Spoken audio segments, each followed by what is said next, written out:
ওমা, পেঁপের তরকারি করছো? হ্যাঁ করছি, এসো দেখবে। ঠিক আছে, দেখাও। এই দেখো, তেল দিয়ে দিলাম প্রথমে। হুম। তেল দেওয়ার পর তেলটা একটু গরম হলে এইটাতে না জিরে ফোড়ন দিতে হয় পেঁপের ও তরকারিতে। আচ্ছা।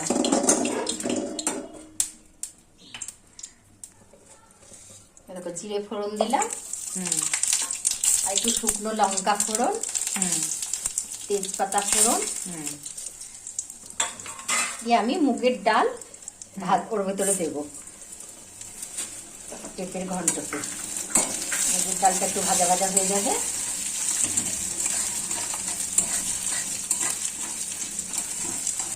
দেখো ডালটা আবার লাল লাল ভাজা ভাজা হয়ে গেল। এবার আমি পেঁপেগুলো দিয়ে দেবো। পেঁপেটা দিয়ে না সঙ্গে সঙ্গে নাড়িয়ে দেবে, নাহলে তলায় ডালটা পুড়ে যাবে। ও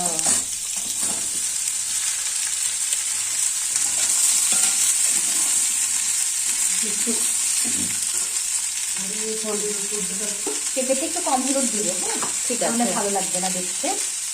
স্বাদ অনুযায়ী একটু লবণ দিয়ে দিলাম। হুম এবার এইটাকে কিছুক্ষণ ধরে ভাজা ভাজা করবো।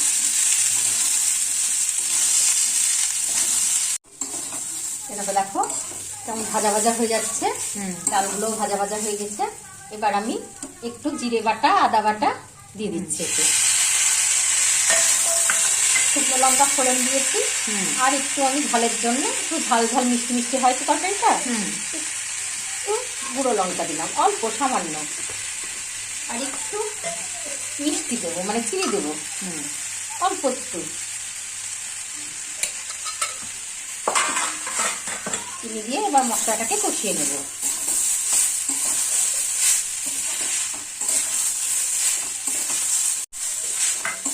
মশলাটা কষানো হয়ে গেল, সামান্য একটু জল দিয়ে সেদ্ধ করে নেব।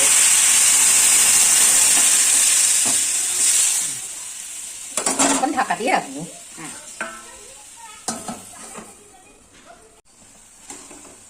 দেখো এরকম পেঁপেটা সেদ্ধ হয়ে গেছে।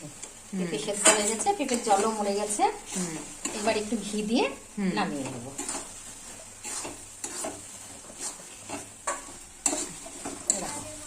তরকারিটা আমার মুগের ডাল ভাজা দিয়ে পেঁপের ঘন্ট হয়ে গেল।